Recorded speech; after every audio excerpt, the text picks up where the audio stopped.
പ്രഗത്ഭരായിട്ടുള്ള ബഹുവന്യരായ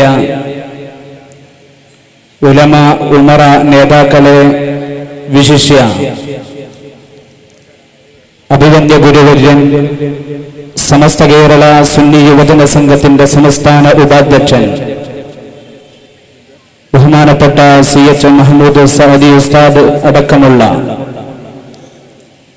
സമസ്ത കേരള ജംഇയ്യത്തുൽ ഉലമയുടെ സമാദരണീയരായ നേതാക്കളെ, പ്രിയപ്പെട്ട സഹപ്രവർത്തകരെ, എന്റെ ശബ്ദം ശ്രവിക്കുന്ന രക്ഷിതാക്കളെ, ഉമ്മപെങ്ങന്മാരെ, വളരെ സുദീർഘമായ ഒരു പ്രഭാഷണത്തിന് മുതിരുന്നില്ല. കാരണം തീർത്തും യാദൃശ്ചികമെന്നോണമാണ് ഈ വേദിയെ അഭിമുഖീകരിക്കേണ്ടി വന്നിട്ടുള്ളത്.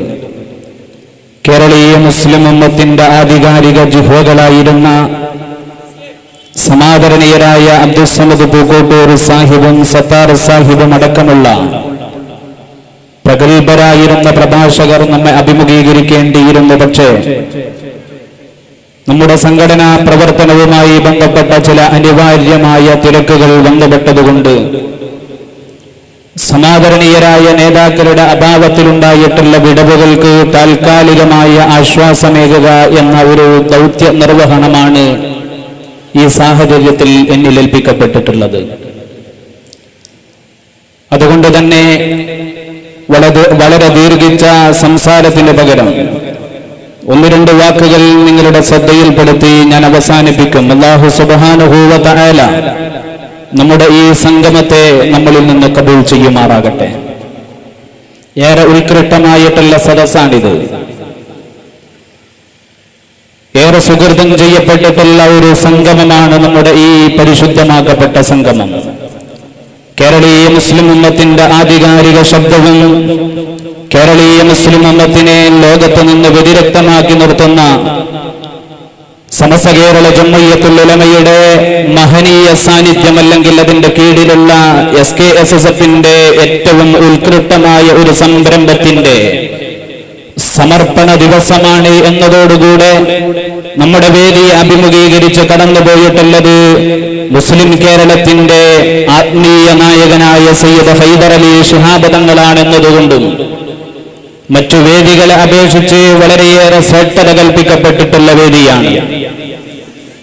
നമ്മളെ സംബന്ധിച്ചിടത്തോളം പരസ്പരം അതിരുകൾ നിർണയിക്കപ്പെടുകയും ജാതീയതയുടെയും മതങ്ങളുടെയും വർണ്ണങ്ങളുടെയും പേരിൽ വിദ്വേഷങ്ങൾ പരത്തപ്പെടുകയും ചെയ്യുന്ന, മറ്റൊരർത്ഥത്തിൽ പറഞ്ഞാൽ നമ്മുടെ അധികാരത്തിന്റെ കസേരകളിലേക്ക് കടന്നു വരുന്നവർ പോലും അത്തരം വിഭാഗീയ ചിന്താധാരകൾ പടുത്തുയർത്താൻ ശ്രമിക്കുന്ന കാലഘട്ടത്തിൽ ലോകത്ത് എവിടെയൊക്കെ വിഭാഗീയതകൾ കടന്നു വന്നിട്ടുണ്ടോ, ലോകത്ത് എവിടെയൊക്കെ അനിഷ്ട സംഭവങ്ങൾ ഉണ്ടായിട്ടുണ്ടോ, ലോകത്ത് എവിടെയൊക്കെ മനുഷ്യനെ കൊല ചെയ്യാൻ വെമ്പൽ കാണിച്ചിട്ടുണ്ടോ, അവിടെയൊക്കെ കടന്നുപോയിട്ട് പരിശുദ്ധമാക്കപ്പെട്ട സ്നേഹത്തിന്റെയും സാഹോദര്യത്തിന്റെയും പാരസ്പര്യത്തിന്റെയും ഏറ്റവും ഔന്നിത്യമുള്ള സന്ദേശത്തെ ഓടിക്കേൽപ്പിച്ച ഒരേ ഒരു പ്രത്യയശാസ്ത്രം അത് അല്ലാഹുവിന്റെ പരിശുദ്ധമായ ദീനുൽ ഇസ്ലാമാണ്.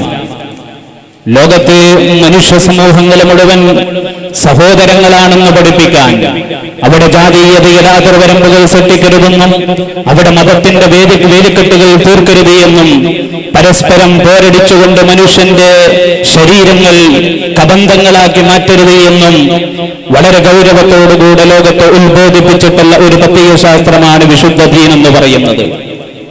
നമ്മുടെ ചരിത്രം പരിശോധിക്കുമ്പോൾ മഹാനായ മുഹമ്മദ് മുസ്തഫ സ്വല്ലല്ലാഹു അലൈഹി വസല്ലമ തങ്ങളുടെ നമ്മളെയൊക്കെ വളരെ അഭിമാനത്തോടെ അല്ലെങ്കിൽ ഉൾപ്പുളകത്തോടെ നമ്മൾ വായിക്കുന്ന ചരിത്രമുണ്ട്. അള്ളാഹുവിന്റെ പരിശുദ്ധ ഹബീബ് നബി മുഹമ്മദ് മുസ്തഫ സ്വല്ലല്ലാഹു അലൈഹി വസല്ലമ തങ്ങൾ ഈ ലോകത്തോട് വിട പറയുന്നതിനു മുമ്പ് പരിശുദ്ധമായ അറഫയുടെ മണലാരണ്യത്തിൽ ലക്ഷോപലക്ഷം വരുന്ന ജനസഞ്ചയത്തെ സാക്ഷി നിർത്തിയിട്ട്, അതല്ലെങ്കിൽ ലക്ഷക്കണക്കിന് വരുന്ന സ്വഹാബത്തെ കിറാമിനെ അഭിമുഖീകരിച്ചുകൊണ്ട് അള്ളാഹുവിന്റെ പരിശുദ്ധ ഹബീബ് സ്വല്ലല്ലാഹു അലൈഹി വസല്ലമ തങ്ങൾ ചരിത്ര പ്രസിദ്ധമായ ഒരു പ്രഭാഷണം നടത്തിയിരുന്നു. ആ പ്രഭാഷണത്തിലെ വരികൾ, ആ പ്രഭാഷണത്തിലെ വാചകങ്ങൾ, ആ പ്രഭാഷണത്തിലെ സന്ദേശങ്ങൾ ഇന്നും ലോകത്ത് ഏറെ ചർച്ച ചെയ്യപ്പെട്ടുകൊണ്ടിരിക്കുന്നു എന്നത് നമ്മളേറെ ശ്രദ്ധയോടെ വീക്ഷിക്കേണ്ട സന്ദർഭമാണ്. ഞാൻ പറഞ്ഞു വരുന്നത്, എവിടെ നിന്നോ നമ്മുടെ നാട്ടിലേക്ക് കടന്നു വന്ന ഒരു ചെറുപ്പക്കാരന്റെ വേദനയകറ്റാൻ, ഏതോ മണൽ പ്രദേശങ്ങളിൽ കഴിഞ്ഞുകൂടിയ, ഏതോ നാടുകളിൽ ജീവിച്ചിരുന്ന ഒരു സഹോദരൻ നമ്മുടെ നാട്ടിന്റെ ഓരത്തേക്ക് കടന്നു വന്നിട്ട് കഷ്ടപ്പാടുകൾ അനുഭവിക്കുന്നു എന്ന് മനസ്സിലാക്കുമ്പോഴേക്ക് അവന്റെ വേദനയകറ്റാൻ നമുക്ക് സാധിക്കുന്നുവെങ്കിൽ, ലോകത്തെ അധികാര തമ്പുരാക്കന്മാരും ലോകത്തെ വ്യക്തിഗത രാഷ്ട്രീയ സിദ്ധാന്തങ്ങളുമൊക്കെ പഠിപ്പിച്ചുകൊണ്ടിരിക്കുന്ന വിഭാഗീയതകൾ മനുഷ്യനെ അതിരുവർഗത്തിന്റെ പേരിലും രാഷ്ട്രീയത്തിന്റെ പേരിലും സംഘടനയുടെ പേരിലും കുത്തിമലർത്തപ്പെടേണ്ടവനാണെന്ന തെറ്റിദ്ധാരണ പരത്തിക്കൊണ്ടിരിക്കുന്ന, അതല്ലെങ്കിൽ അങ്ങനെ ഒരു സന്ദേശം പഠിപ്പിച്ചുകൊണ്ടിരിക്കുന്ന കാലഘട്ടത്തിൽ കോട്ടപ്പള്ളിയിലെ സമസ്ത കേരള സുന്നി വിദ്യാർത്ഥി ഫെഡറേഷന്റെ പ്രിയപ്പെട്ട സഹപ്രവർത്തകർക്കും അതിന് മനസ്സുകൊണ്ടും വാക്കുകൊണ്ടും കർമ്മം കൊണ്ടും പിൻബലം നൽകിയിട്ടുള്ള ഇവിടെയുള്ള എന്റെ പ്രിയപ്പെട്ട രക്ഷിതാക്കൾക്കും ലോകത്തോട് വിളിച്ചു പറയുന്ന ഉത്കൃഷ്ടമായ സന്ദേശം അത് മഹാനായ മുഹമ്മദ് മുസ്തഫ സല്ലല്ലാഹു അലൈഹി വസല്ലമ തങ്ങൾ ലോകത്തെ പഠിപ്പിച്ചിട്ടുള്ള പാരസ്പര്യത്തിന്റെ സന്ദേശമാണ്. അത് അല്ലാഹുവിന്റെ പരിശുദ്ധ ഹബീബ് സല്ലല്ലാഹു അലൈഹി വസല്ലമ തങ്ങൾ ലോകത്തോട് വിളിച്ചു പറഞ്ഞിട്ടുള്ള സ്നേഹത്തിന്റെ സന്ദേശമാണ്. അവിടുന്ന് പരിശുദ്ധമാക്കപ്പെട്ട അറഫ ദിവസം, അതല്ലെങ്കിൽ ആ പരിശുദ്ധമായ അറഫ എന്ന മണ്ണിൽ ഒരുമിച്ച് കൂടിയ ലക്ഷോപലക്ഷം വരുന്ന പ്രവാചകന്മാര്, ലക്ഷോപലക്ഷം വരുന്ന സ്വഹാബത്തിനോട് അല്ലാഹുവിന്റെ ഹബീബ് പറയുന്നത്, ഇന്ന ദിമാഅകും വ അംവാലകും വ ആറാദകും അലൈക്കും ഹറാം. ഇന്ന ദിമാഅകും, നിങ്ങളുടെ രക്തം പരസ്പരം നിഷിദ്ധമാക്കപ്പെട്ടിരിക്കുന്നു. അതുപോലെ തന്നെ വാൻപാലക്കും, നിങ്ങളുടെ മുതലുകൾ അപഹരിക്കാൻ പാടില്ല. പരസ്പരം രക്തം ചുറ്റിക്കിട്ട് അതിൽ അഭിമാനം കൊള്ളുന്നവരാകരുത് നിങ്ങൾ. അതിന് രാഷ്ട്രീയത്തിന്റെ പേര് പറഞ്ഞ്, അതിനേതെങ്കിലും ഒളിപ്രസ്ഥാനങ്ങളുടെ പേര് പറഞ്ഞ്, അതിനേതെങ്കിലും രാഷ്ട്രീയത്തിന്റെ വിപ്ലവ ആചാര്യങ്ങളുടെ പേര് പറഞ്ഞുകൊണ്ട് കലാപങ്ങൾ സൃഷ്ടിച്ചുകൊണ്ട് രക്തം ചൊല്ലുന്നവരാകരുത് നിങ്ങൾ. മാത്രമല്ല അമ്പാലക്കും, നിങ്ങൾ പരസ്പരം മുതലുകൾ അപഹരിക്കാൻ പാടില്ല. അന്യന്റെ മുതൽ അപഹരിച്ചു പോകരുത്. ഹറാം എന്നിട്ട് അല്ലാഹുവിന്റെ പരിശുദ്ധ ഹബീബ് സല്ലല്ലാഹു അലൈഹി വസല്ലമ തങ്ങൾ പറഞ്ഞു വെച്ച ഒരു വാചകമുണ്ട്. എന്തിനധികമെന്നറിയുമോ? നിന്റെ അയൽക്കാരന്റെ, നിന്റെ കൂട്ടുകാരന്റെ, നിന്റെ കൂടെ നടക്കുന്നവന്റെ, നിന്റെ സന്തത സഹചാരികളായിട്ടുള്ളവരുടെ, അവരുടെ അഭിമാനത്തിന് ക്ഷതമേൽക്കുന്ന ഒരു വാക്കുപോലും നിന്റെ നാവിൻ തുമ്പിലൂടെ നിർവഹിച്ചു പോകരുതെന്ന് പരിശുദ്ധമാക്കപ്പെട്ട മുഹമ്മദ് മുസ്തഫ സല്ലല്ലാഹു അലൈഹി വസല്ലമ തങ്ങൾ നൂറ്റാണ്ടുകൾക്ക് മുമ്പ് ഒടുക്കത്തെ പ്രഭാഷണത്തിൽ അവിടുത്തെ ജീവിതത്തിൽ ഈ ലോകത്തോട് ഉത്ബോധനം നടത്തിയിട്ടില്ല. അവിടുത്തെ ജീവിതത്തിന്റെ അവസാനത്തെ വർത്തമാനത്തിൽ അവിടുന്ന് പറഞ്ഞു വെച്ചുവെങ്കിൽ, എന്റെ പ്രിയപ്പെട്ടവരെ, SKSSFന്റെ കോട്ടപ്പള്ളിയിലെ ഈ പരിശുദ്ധമായ സംഗമം ലോകത്തോട് വിളിച്ചു പറയുന്നത്, ഇവിടെ ഏറ്റെടുക്കണം നമ്മൾ ഈ പാരസ്പര്യ ബോധത്തെ. നമ്മൾ ഏറ്റെടുക്കണം ഇവിടെ ചാരത്ത് കിടക്കുന്നവന്റെ വേദനയറിയാൻ, കൂടെ കിടക്കുന്നവന്റെ കട്ടപ്പാടുകൾ അറിയാൻ, നടന്നു പോകുന്നവന്റെ സഹോദരന്റെ മുഖത്തെ ആ വിഷമങ്ങളും കട്ടപ്പാടുകളും തിരിച്ചറിഞ്ഞിട്ട് അത് പരിഹരിച്ചു കൊടുക്കാൻ സാധിക്കുന്ന ഒരു മനസ്സ് അത് രൂപപ്പെടുത്തണമെന്ന് സമസ്ത കേരള സുന്നി വിദ്യാർത്ഥി ഫെഡറേഷന്റെ പ്രവർത്തകർ ആവശ്യപ്പെടുമ്പോ, എന്റെ പ്രിയപ്പെട്ടവരെ, നമ്മുടെ ചരിത്രവും വർത്തമാനവും വിലയിരുത്തിയാൽ പാരസ്പര്യ ബന്ധങ്ങൾക്ക് വില കൽപ്പിക്കാതെ സമൂഹത്തിൽ പരസ്പരമുള്ള പോരാട്ടങ്ങൾക്ക് വളർച്ച പ്രാപിക്കുകയാണ്. ഇവിടെ SKSSFന്റെ സിദ്ധാന്തം നമ്മൾ ഏറ്റെടുക്കണം, ഈ സന്ദേശം നമ്മൾ ഏറ്റെടുക്കണം. അല്ലാഹുവിന്റെ പരിശുദ്ധ ഹബീബ് നബി മുഹമ്മദ് മുസ്തഫ സല്ലല്ലാഹു അലൈഹി വസല്ലമ തങ്ങൾ ഒരു വേള തന്റെ സ്വഹാബത്തിനെ വിളിച്ചിട്ട് ഉപദേശിക്കുന്ന ഒരു രംഗമുണ്ട് വിശുദ്ധ ഹദീസിന്റെ ബന്ധങ്ങളിൽ. ഒരു ദിവസം മദീന പള്ളിയിലെ മസ്ജിദുൻ നബവിയിൽ പരിശുദ്ധരായ സ്വഹാബത്ത് എഴുന്നേറ്റ് നിൽക്കുകയാണ്. ആ എഴുന്നേറ്റ് നിൽക്കുന്ന ലോകത്തിന്റെ ഗുരു പറയുകയാണ്, സ്വഹാബ ഒന്നവിടെ ഇരിക്കണം, എനിക്ക് ചിലത് പറയാനുണ്ടെന്ന് പറയുമ്പോ അല്ലാഹുവിന്റെ പരിശുദ്ധ ഹബീബ് സല്ലല്ലാഹു അലൈഹി വസല്ലമ തങ്ങളുടെ ആ പ്രഭാഷണത്തിന്റെ സദസ്സിൽ തന്റെ സ്വഹാബത്ത് ശ്രദ്ധേയമായി അതിനെ ശ്രദ്ധിച്ചുകൊണ്ടിരിക്കുമ്പോ അല്ലാഹുവിന്റെ ഹബീബ് പറയുന്ന ഒരു വർത്തമാനമുണ്ട്, സ്വഹാബ ഞാനൊരു ഉദാഹരണം നിങ്ങൾക്ക് പറയുകയാ. നിങ്ങൾ പരസ്പരം സ്നേഹത്തോടെ കഴിയണം, നിങ്ങൾ പരസ്പരം കാരുണ്യത്തോടെ കഴിയണം. എന്തിനധികം നിന്റെ വീട്ടിൽ സുഭിക്ഷമായ ഭക്ഷണം കഴിക്കുന്നതിന് പുറമെ നമ്മളേറെ എല്ലാ ഹദീസുകളിലും എല്ലാ പ്രഭാഷണങ്ങളിലും കേൾക്കുന്ന ഒരു വർത്തമാനമുണ്ട്. ലോകത്തിന്റെ ഗുരുവിന്റെ ചാരത്തേക്ക് കടന്നു പോവുകയാണ്.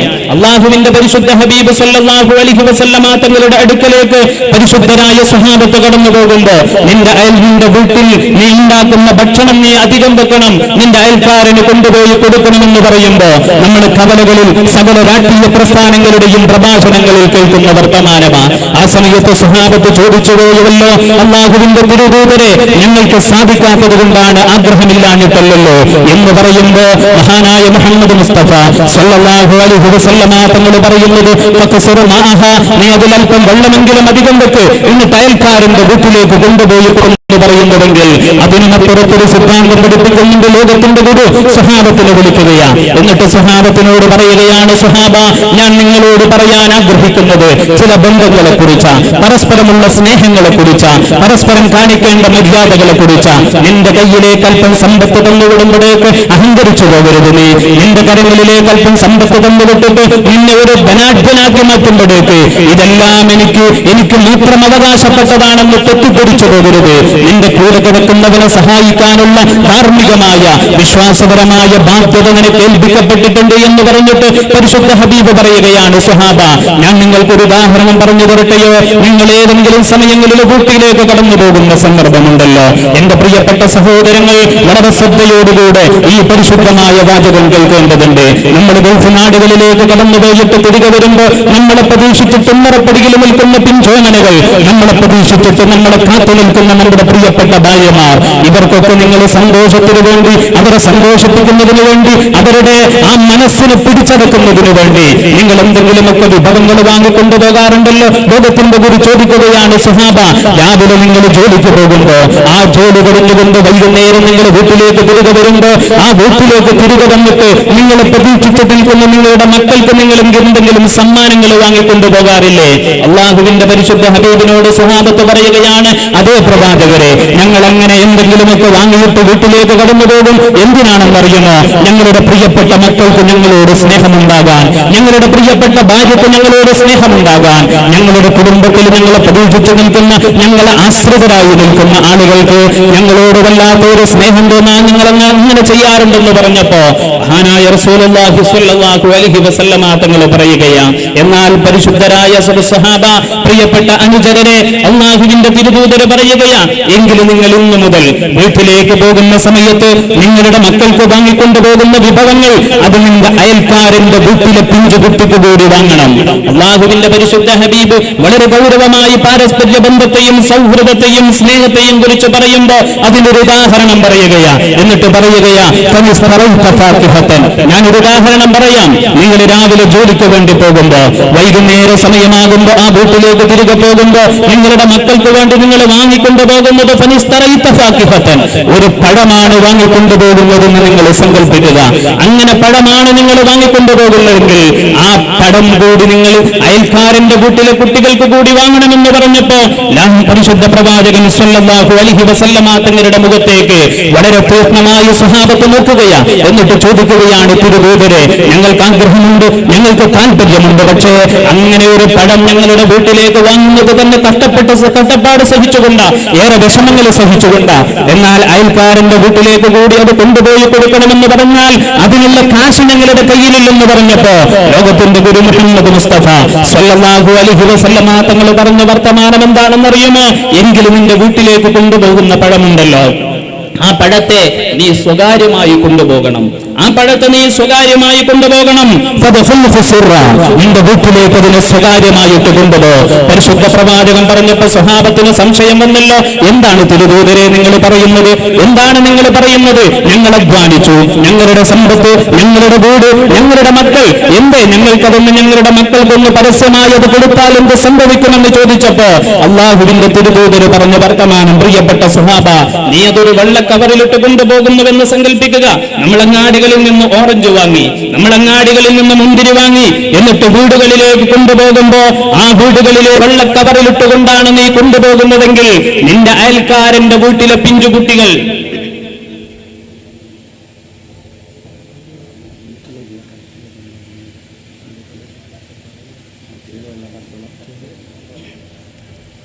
മഹാനായ റസൂലുള്ളാഹി സ്വല്ലല്ലാഹു അലൈഹി വസല്ലമ തങ്ങൾ ആ സമയത്ത് പറയുകയാണ്, സഹാബ, നീ അങ്ങനെ പരസ്യമായിട്ട് അത് വീട്ടിലേക്ക് കൊണ്ടുപോകുമ്പോ നിന്റെ അയൽപക്കത്തെ വീട്ടിലെ പിഞ്ചുകുട്ടിക്ക് ഒരു പക്ഷേ ആ വീട്ടിലെ വിഷമതകൾ കാരണം, ആ വീട്ടിലെ പ്രയാസങ്ങൾ കാരണം ആ കുട്ടിക്കൊരു പക്ഷേ അങ്ങനെയുള്ള സൗഭാഗ്യങ്ങൾ ലഭിച്ചില്ലെന്ന് വന്നേക്കാം.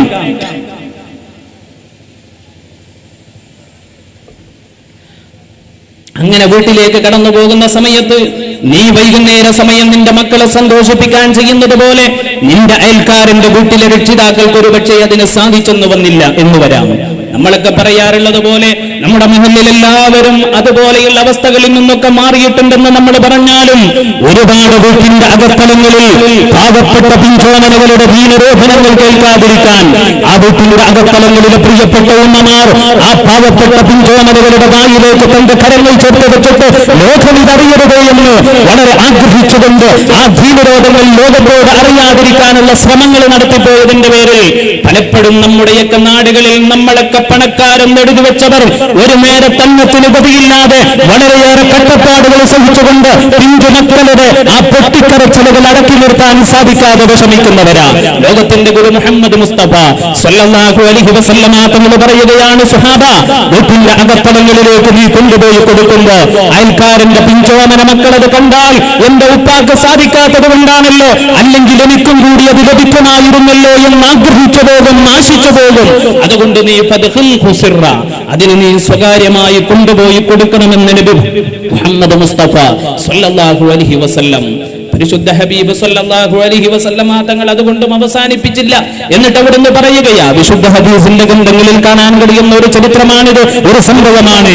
ലോകത്തിന്റെ ഗുരു മുഹമ്മദ് മുസ്തഫ സല്ലല്ലാഹു അലൈഹി വസല്ലമ തങ്ങൾ ആ സമയത്ത് പറയുകയാണ്, അതുകൊണ്ടും അവസാനിപ്പിച്ചില്ല. സ്വഹാബത്ത് പറഞ്ഞു, ഞങ്ങൾക്ക് മനസ്സിലായി. എന്നിട്ട് അവിടുന്ന് പറയുകയാണ്, ഒന്നുകൂടി ഞാൻ പറയുന്നു, നിങ്ങൾ ആ വീട്ടിലേക്ക് സ്വകാര്യമായി കൊണ്ടുപോയ പഴമുണ്ടല്ലോ, ആ പഴം നിന്റെ അയൽക്കാരന്റെ വീട്ടിലെ പിഞ്ചുകുട്ടി കാണാതിരിക്കാനാണ് സ്വകാര്യമായി കൊണ്ടുപോകണമെന്ന് പറഞ്ഞത്.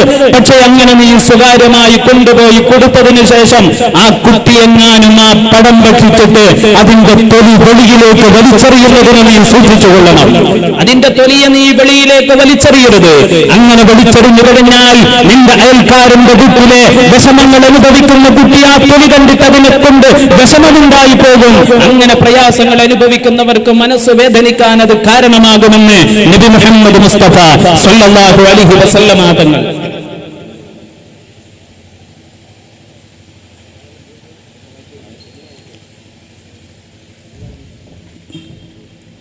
അപ്പൊ നബി മുഹമ്മദ് മുസ്തഫ സല്ലല്ലാഹു അലൈഹി വസല്ലമ തങ്ങൾ ആ സമയത്ത് പറയുകയാണ്, നിങ്ങൾ ആ തൊലി കൊണ്ട് അവൻ നിന്റെ അയൽക്കാരനെ കഷ്ടപ്പെടുത്താൻ പാടില്ല.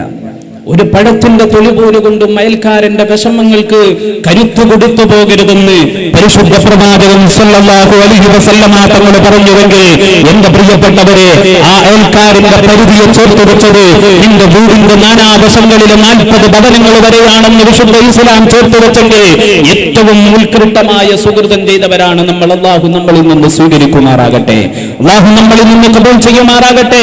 ഏറ്റവും ഉത്കൃഷ്ടമായ സുഹൃതം ചെയ്തവരാണ് നമ്മൾ. അങ്ങനെയുള്ള കഷ്ടപ്പാടുകളും വിഷമങ്ങളും അനുഭവിക്കുന്നവരുടെ വിഷമങ്ങൾ കാണാനും മനസ്സിലാക്കാനും നമുക്ക് സാധിച്ചു എന്നതും അതിന് സമസ്ത കേരള ജംഇയ്യത്തുൽ ഉലമ എന്ന് പറയുന്ന കേരളീയ മുസ്ലിം ഉമ്മത്തിന്റെ ആധികാരിക പണ്ഡിത സഭയുടെ കീഴിലുള്ള വിദ്യാർത്ഥി പ്രസ്ഥാനം മുന്നോട്ട് വന്നതു എന്നത് തന്നെ വളരെയേറെ ശ്ലാഘിക്കപ്പെടേണ്ടതാണ്, വളരെയേറെ അഭിനന്ദനാർഹമായ കാര്യമാണ്. SKSSF സംബന്ധിച്ച് വളരെ വിപുലമായി പരിചയപ്പെടുത്തേണ്ടതില്ലാത്ത വിധം നമ്മുടെ നാടുകളിലേക്ക് അതിന്റെ പ്രവർത്തനങ്ങൾ വ്യാപിച്ചു കിടക്കുകയാണ്. നമുക്കറിയാം, സമസ്ത കേരള ജംഇയ്യത്തുൽ ഉലമ എന്ന് പറയുന്ന കേരളീയ മുസ്ലിം ഉമ്മത്തിന്റെ ആധികാരിക ശബ്ദം, കേരളീയ മുസ്ലിം ഉമ്മത്തിന് അലിഫും പഠിപ്പിച്ച കേരളീയ മുസ്ലിം ഉമ്മത്ത് മുഴുവൻ കടമപ്പെട്ടിട്ടുള്ള പ്രസ്ഥാനമാണ് സമസ്ത കേരള ജംഇയ്യത്തുൽ ഉലമ. നമ്മളൊക്കെ അള്ളാഹുവിനെ കുറിച്ച് പറയുമ്പോ ആ അള്ളാഹു എന്ന ആ അലിഫിനെ പഠിപ്പിച്ച പരിശുദ്ധമാകപ്പെട്ട ഖുർആൻ പാരായണം ചെയ്യാനുള്ള അക്ഷരങ്ങൾ കൂട്ടിച്ചേർത്തിട്ട് ആ വിശുദ്ധ ഖുർആൻ പാരായണം ചെയ്യാൻ നമ്മളെ പഠിപ്പിച്ച സമസ്ത കേരള ജംഇയ്യത്തുൽ ഉലമ. ആ സമസ്ത കേരള ജംഇയ്യത്തുൽ ഉലമയെ കുറിച്ച് കൂടുതൽ അതിനപ്പുറത്ത് വിശദീകരിക്കാനില്ല. ലോകത്തിന്റെ ഗുരു മുഹമ്മദ് മുസ്തഫ സല്ലല്ലാഹു അലൈഹി വസല്ലമ തങ്ങളുടെ പരിശുദ്ധമാക്കപ്പെട്ട പ്രബോധനങ്ങൾ കൊണ്ട് ധന്യമായ മക്കയുടെയും മദീനയുടെയും മണ്ണ്, ആ മക്കയുടെയും മദീനയുടെയും മണ്ണിലില്ലാത്ത ഇസ്ലാമികമായ വിപ്ലവം ലോകത്ത് എവിടെ നടക്കുന്നു എന്ന് ചോദിച്ചാൽ അത് കേരളം എന്ന് പറയുന്ന കൊച്ചു പ്രദേശമാണ്. ആ കേരളം എന്ന് പറയുന്ന കൊച്ചു പ്രദേശത്ത് എങ്ങനെ സാധ്യമായി എന്ന് ചോദിച്ചാൽ നമ്മളൊക്കെ കഴിഞ്ഞ കാലങ്ങളിലേക്ക് ഒരുപാട് ചർച്ചകൾ കേട്ടിട്ടുണ്ടല്ലോ. നമ്മുടെ ഇന്ത്യ രാജ്യത്തെ പരാധീനതകളും മുസ്ലിം ഉമ്മത്തിന്റെ വിഷമങ്ങളും പ്രയാസങ്ങളും ന്യൂനപക്ഷ സമൂഹത്തിന്റെ കട്ടപ്പാടുകളും ഒക്കെ പഠിക്കാൻ നമ്മുടെ രാജ്യത്തിന്റെ ഖജനാവിൽ നിന്ന് പണം ഉപയോഗിച്ചുകൊണ്ട് ഡോക്ടർ രജീന്ദർ സച്ചാർ എന്ന് പറയുന്ന കമ്മീഷനെ ഈ രാജ്യത്തിന്റെ ഭരണാധികാരികൾ നിയമിച്ചപ്പോ ഡോക്ടർ രജീന്ദർ സച്ചാർ ഒരുപാട് വിശകലനം നടത്തി, ഒരുപാട് പഠനങ്ങൾ നടത്തി, ഒരുപാട് ഗവേഷണങ്ങൾ നടത്തിയിട്ട് ഡോക്ടർ രജീന്ദർ സച്ചാർ ഇന്ത്യയുടെ പാർലമെന്റിന്റെ മേശപ്പുറത്ത് വെച്ച ഒരു റിപ്പോർട്ടുണ്ട്. ഞാൻ പറയുന്നത് സമസ്ത കേരള ജംഇയ്യത്തുൽ ഉലമയുടെ വലിപ്പം മനസ്സിലാകാൻ, സമസ്ത കേരള ജംഇയ്യത്തുൽ ഉലമ എന്താണെന്ന് ബോധ്യപ്പെടാൻ നമ്മുടെ രാജ്യത്തിന്റെ ഭരണാധികാരികൾക്ക് പോലും സാധ്യമായിട്ടുണ്ട്. ഡോക്ടർ രജീന്ദർ സച്ചാർ അങ്ങനെ ഒരു വളരെ വ്യക്തമായ അന്വേഷണം നടത്തി. ഇന്ത്യയുടെ മുഴുവൻ സംസ്ഥാനങ്ങളിലേക്കും കടന്നുപോയി, ഇന്ത്യയുടെ മുഴുവൻ സംസ്ഥാനത്തിന്റെ മുഴുവൻ മേഖലകളിലേക്കും കടന്നുപോയി. അവിടെയുള്ള ന്യൂനപക്ഷ വിഭാഗങ്ങളെ, അവിടെയുള്ള അധസ്ഥിത വിഭാഗങ്ങളെ, അവിടെയുള്ള പാർശ്വവൽകൃത അപരവൽകൃത വിഭാഗങ്ങളെ കുറിച്ച് പഠനം നടത്തി, ഗവേഷണം നടത്തിയിട്ട് അവരുടെയൊക്കെ അവസ്ഥകൾ സമർപ്പിച്ചു. ഒരു റിപ്പോർട്ട് രൂപത്തിൽ പാർലമെന്റിന്റെ മേശപ്പുറത്ത് വെച്ചു. ആ റിപ്പോർട്ടിൽ ഇന്ത്യയിലെ മുസ്ലിമീങ്ങളുടെ വിഷമങ്ങളെ കുറിച്ച് പറയുന്നത് കാണാൻ കഴിയും. ഇന്ത്യയിലെ മുസ്ലിം ഉമ്മത്ത് അവർ രാഷ്ട്രീയപരമായി പിന്നോക്കമാ, അവർ സാമൂഹികപരമായി പിന്നോക്കമാ, അവർ വിദ്യാഭ്യാസപരമായി പിന്നോക്കമാ, അവർ വിദ്യാഭ്യാസപരമായി അതുപോലെ തന്നെ സാംസ്കാരികപരമായി പിന്നോക്കമാ. എല്ലാ തലത്തിലും ഇന്ത്യയിലെ മുസ്ലിം ഉമ്മത്ത് സ്വതന്ത്രാനന്ദ ഭാരതത്തിൽ വളരെ കൃത്യമായ പുരോഗതി ഉണ്ടായിട്ടില്ല എന്ന് ഡോക്ടർ രജീന്ദർ സച്ചാർ പറഞ്ഞിട്ട് അദ്ദേഹം പറഞ്ഞു വെക്കുന്ന ഒരു കാര്യമുണ്ട്. എന്നാൽ അല്പമെങ്കിലും സമാശ്വാസമുള്ളത് കേരളത്തിന്റെ പവിത്രമാക്കപ്പെട്ട മണൽത്തരികളിലാണ്. കേരളത്തിന്റെ പവിത്രമാക്കപ്പെട്ട മണൽത്തരികളിൽ, ആ കേരളത്തിന്റെ പവിത്രമാക്കപ്പെട്ട മണൽത്തരികളിൽ അതിനുണ്ടായിട്ടുള്ള രണ്ട് കാരണങ്ങൾ നിവർത്തി വെക്കുന്നുണ്ട്. ആ രണ്ട് കാരണങ്ങളുടെയും വർത്തമാനകാല നായകനാണ് ആദരണീയനായ സയ്യിദ് ഹൈദർ അലി ശിഹാബ് തങ്ങൾ നമ്മളോട് സംവദിച്ച് ഈ വേദിയിൽ നിന്ന് കടന്നുപോയിട്ടുള്ളത്. ഡോക്ടർ രജീന്ദർ സച്ചാർ പറയുകയാ, രണ്ട് കാരണങ്ങൾ. ഒന്ന്, രാഷ്ട്രീയപരമായി കേരളത്തിലെ മുസ്ലിം ഉമ്മത്ത് മുന്നോട്ട് സൃഷ്ടിച്ചു. രാഷ്ട്രീയപരമായി സമസ്ത കേരള ജംഇയ്യത്തുൽ ഉലമയുടെ വേദിയെ രാഷ്ട്രീയം പറയാൻ ഉപയോഗപ്പെടുത്തിയെന്ന് പ്രചരിപ്പിക്കരുത്, തെറ്റിദ്ധരിപ്പിക്കരുത്. ചരിത്രപരമായ യാഥാർത്ഥ്യം പരാമർശിക്കുന്നു എന്ന് മാത്രം. നിങ്ങൾക്കറിയുമോ, ഉത്തരേന്ത്യയുടെ മണ്ണിൽ കത്തിയാടിയ ഉത്തരേന്ത്യയുടെ ബാബരി മസ്ജിദ് എന്ന് പറയുന്ന ആ പരിശുദ്ധമാകപ്പെട്ട തങ്കത്താഴിക കുടങ്ങൾ പോലും തകർത്തെറിയപ്പെട്ടപ്പോ അതിനു മുമ്പ് 1948 മുമ്പ് 47 മുമ്പ് രാജ്യത്തിന്റെ സ്വാതന്ത്ര്യത്തിന് വേണ്ടി രാജ്യത്തെ മുഴുവൻ മുസ്ലിം ഉമ്മത്തും ഒന്നിച്ചു നിന്ന് പടപൊരുതിയ ചരിത്രം നമ്മൾ കാണുന്നുണ്ട്. ഓരോ ഘട്ടങ്ങളിലും ഉത്തരേന്ത്യൻ സംസ്ഥാനങ്ങളിൽ ബഹുമാനപ്പെട്ട ഷാഹ് വലിയുല്ലാഹ് ദഹ്ലവിയെ പോലെയുള്ള, ഷാഹ് അബ്ദുൽ അസീസ് ദഹ്ലവിയെ പോലെയുള്ള ഒരു പറ്റം അള്ളാഹുവിന്റെ പരിശുദ്ധരായ ദീനിന്റെ മാർഗത്തിൽ സഞ്ചരിച്ച ആളുകളും, അതുപോലെ തന്നെ മഹാത്മാഗാന്ധിജിയെ പോലെയുള്ള അതിനുശേഷമുള്ള നേതാക്കന്മാരും, അതുപോലെ ഹിന്ദു മുസ്ലിം ക്രിസ്ത്യാനികൾ ഒരുമിച്ച് നിന്നപ്പോഴാണ് 1947 ഓഗസ്റ്റ് 15 അർദ്ധരാത്രിയിൽ നമ്മുടെ രാജ്യം സ്വതന്ത്രമാകുന്നത്. പക്ഷേ രാജ്യത്തെ വേദനിപ്പിച്ചുകൊണ്ട് ഇന്ത്യയും പാകിസ്ഥാനും എന്ന വിഭജനമുണ്ടായപ്പോ ആ വിഭജനത്തിന്റെ ഉത്തരവാദിത്തം മുഴുവൻ ഇന്ത്യയിലെ മുസ്ലിം ഉമ്മത്തിന്റെ തലയിൽ കെട്ടിവെക്കപ്പെട്ട ദാരുണമായ ചരിത്രം നമ്മൾ 1947 അനുബന്ധ കാലഘട്ടങ്ങളിലും നമ്മൾ കാണുന്നുണ്ട്. ആ സമയത്ത് ഇന്ത്യയിലെ മുസ്ലിം ഉമ്മത്തിന് രാഷ്ട്രീയപരമായി മുന്നേറ്റം സൃഷ്ടിച്ചിരുന്ന സർവ്വേന്ത്യ മുസ്ലിം ലീഗ്, ഞാൻ ഇന്നുകൂടി പറയട്ടെ, ചരിത്രപരമായ യാഥാർത്ഥ്യങ്ങളാണ് പരാമർശിക്കുന്നത്. സർവ്വേന്ത്യ മുസ്ലിം ലീഗ് എന്ന് പറയുന്ന രാഷ്ട്രീയ സിദ്ധാന്തം പ്രവർത്തിച്ചുകൊണ്ടിരുന്നപ്പോ അതിന്റെ മേൽ ഇന്ത്യയെ വിഭജിച്ചതിന്റെ പാപഭാരം ഏൽപ്പിക്കപ്പെടുകയും ഇന്ത്യയെ വിഭജിച്ചതിന്റെ ഉത്തരവാദികൾ മുസ്ലിം ലീഗാണെന്ന് പറഞ്ഞുകൊണ്ട് കൊട്ടിഘോഷിക്കപ്പെടുകയും ചെയ്തപ്പോ 1947 ശേഷം രാജ്യത്തിന്റെ സ്വാതന്ത്ര്യ ഭൂമികയിൽ നിന്ന് ആ രാഷ്ട്രീയ പ്രസ്ഥാനത്തെ മാറ്റി നിർത്തപ്പെടുന്ന ഒരു ഘട്ടമുണ്ടായി. എന്നാൽ 1948 മദ്രാസിയിലെ രാജാജി ഹാളിൽ വെച്ച് സൂഫി വര്യനായിരുന്ന പടച്ചതമ്പുരാന്റെ വളരെ കൃത്യമായ ദീനീ നിലവാരപ്പെടുന്ന ജീവിത നിത്യകൾ കൊണ്ട് മുസ്ലിം ഉമ്മത്തിന് വെടിവെളിച്ചെറിയ ബഹുമാനപ്പെട്ട ഖായിദെ മില്ലത്ത് മുഹമ്മദ് ഇസ്മായിൽ സാഹിബ് 1948 മദ്രാസിയിലെ രാജാജി ഹാളിൽ വെച്ച് ഇന്ത്യൻ യൂണിയൻ മുസ്ലിം ലീഗ് എന്ന് പറയുന്ന രാഷ്ട്രീയ പ്രസ്ഥാനം കൂടി രൂപീകരിച്ചപ്പോ കേരളം ഒഴികെയുള്ള ഒരു പ്രസ്ഥാനത്തിലെ, ഒരു സംസ്ഥാനത്തിലെ മുസ്ലിങ്ങൾ പോയിട്ടും ആ പച്ചപ്പതാകയെ തൊടാനോ അതിനെ ഏറ്റെടുക്കാനോ തയ്യാറായില്ലെന്നത് ചരിത്രപരമായ യാഥാർത്ഥ്യമാണ്. ഉത്തരേന്ത്യയുടെ മണ്ണ് ആ പതാകയെ സ്വീകരിക്കാൻ തയ്യാറായില്ല. അതിന് കാരണമുണ്ട്. സർവ്വേന്ത്യ മുസ്ലിം ലീഗിന്റെ മേൽ ഏൽപ്പിക്കപ്പെട്ട ആരോപണം ഞങ്ങളുടെ മേലും കൂടി ഏൽപ്പിക്കപ്പെടുമോ എന്ന് കരുതിയിട്ട് മാറി നിന്നപ്പോ തലയിൽ വെള്ളത്തലയെ കൊട്ടുകെട്ടി പൈച്ചാന ധരിച്ച് നിസ്കാരത്തടമ്പുള്ള മഹാനായ സയ്യിദ് അബ്ദുറഹ്മാൻ ബാഫഖി തങ്ങൾ 1948 മദ്രാസി രാജാജി ഹാളിലേക്ക് കടന്നുപോയിട്ട് കായികമില്ലത്തിന്റെ കരങ്ങളിൽ നിന്ന് ആ പച്ചപ്പതാക ഏറ്റുവാങ്ങിയിട്ട് കേരളത്തിന്റെ മണ്ണിലേക്ക് കടന്നു വന്നപ്പോ അത് ഈ ഉമ്മത്തെ കൊടുത്തു. ഇന്ത്യ കേരളത്തിലെ മുസ്ലിം ഉമ്മത്തിന്റെ ഒന്നാമത്തെ പുരോഗതിയുടെ കാരണം രാഷ്ട്രീയപരമായ മുന്നേറ്റമാണ്. രാഷ്ട്രീയപരമായ സംഘടിത ശക്തിയായി മുസ്ലിം ഉമ്മത്ത് മുന്നോട്ട് വന്നു. രണ്ടാമത് ഡോക്ടർ രജീന്ദർ സച്ചാർ പറയുകയാ, ഞാൻ പറയുന്നത് കേരളീയ മുസ്ലിം ഉമ്മത്തിന്റെ പുരോഗതിയുടെ കൃത്യമായ അടയാളങ്ങൾ നമ്മുടെ ഭരണാധികാരികൾ പോലും രേഖപ്പെടുത്തിയെങ്കിൽ വർദ്ധിച്ചു വരുന്ന വളർച്ച പ്രാപിക്കുന്ന ദൈശരിക എന്ന വ്യാഖ്യാനെ ഒരുപാട് ചിത്രതകളും ഒരുപാട് ആശയക്കുഴപ്പങ്ങളും നമ്മുടെ സമൂഹത്തിന് വളർച്ച ഉണ്ടാക്കാനും അതിന്റെ പ്രചരണം ഉണ്ടാക്കാനും ആളുകൾ ഒരുമ്പെട്ട് മുന്നോട്ട് വരുമ്പോ അതിന് സൗന്ദര്യമുള്ള മുദ്രാവാക്യങ്ങൾ ഉപയോഗിക്കുമ്പോ അതിന് വളരെ ആകർഷണീയമായ കൊടിതോരണങ്ങൾ സൃഷ്ടിക്കപ്പെടുമ്പോ അതിന് വിപ്ലവങ്ങളുടെ മേമ്പടികൾ ചേർത്തുകൊണ്ട് ഞങ്ങളാണ് ശരിയുടെ പക്ഷത്ത് എന്ന് പറയാൻ ഒരുപക്ഷെ നന്മയെ പ്രതിനിധാനം ചെയ്യുന്ന ആളുകളെക്കാൾ സത്യത്തിന്റെ വഴിയിൽ നിൽക്കുന്ന ആളുകളെക്കാൾ വലിയ സാമ്പത്തിക പിൻബലവും അധികാര പിൻബലവും രാഷ്ട്രീയ പിൻബലവും മാധ്യമ പിൻബലവുമായിട്ട് ഒരുപാട് പുതിയ പുതിയ പ്രസ്ഥാനങ്ങൾ കടന്നു വരുമ്പോ നമ്മൾ കടന്നു വന്ന വഴികളെ നമ്മൾ മറന്നു പോകരുത്.